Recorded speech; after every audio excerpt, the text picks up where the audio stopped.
আসসালামু আলাইকুম সবাইকে। আমি এখন যাচ্ছি পায়রা নদীতে মাছ ধরতে। তবে আমি একা যাইনি, আমার সাথে আরও কিছু ভাই ব্রাদার ছিল, তাদের সাথে নিয়ে গেছি। কিন্তু খুব মজা হয়েছে। কিন্তু তোমার এই বিশেষ কিছু কারণ আছে।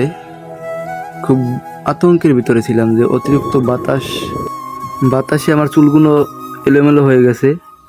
আর তুবান আর কি, নয়তো অনেক তুবান, তা দেখতেই পারতেছেন আপনারা। তুবনের পানিতে আমার পিঠ পুট সব ভিজে গেছে আর কি।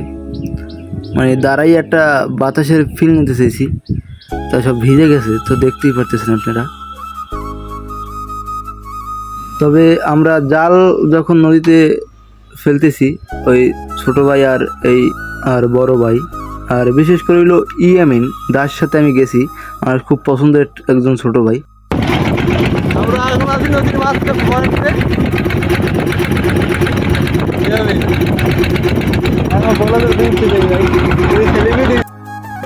যাওয়ার পথে আর একটা নৌকোর সাথে আমাদের দেখা। আলহামদুলিল্লাহ আমরা মাছ পাইছি নদীতে জাল ফেলার পরে। অবশেষে পরে আমরা 3 ঘন্টা ওয়েট করছি।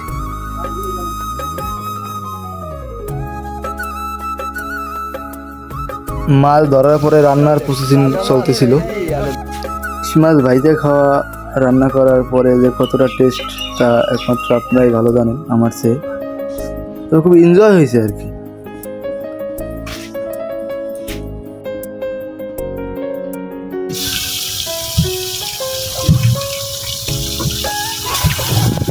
সেই সাত এত সাতটা ইলিশ মাছ সেই সাত।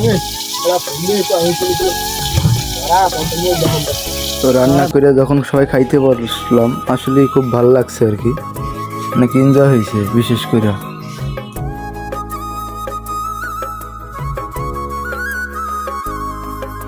নদীতে বসে কিছু বলবো, তা বাতাসের কারণে কিছু বলতে পারিনি।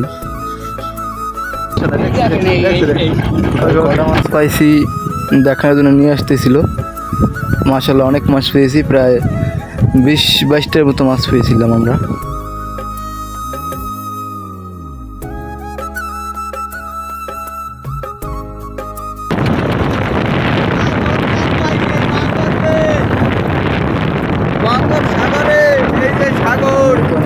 অনেক মজা হয়েছে। সবাইকে ধন্যবাদ। খোদা হাফেজ, ভালো থাকবেন।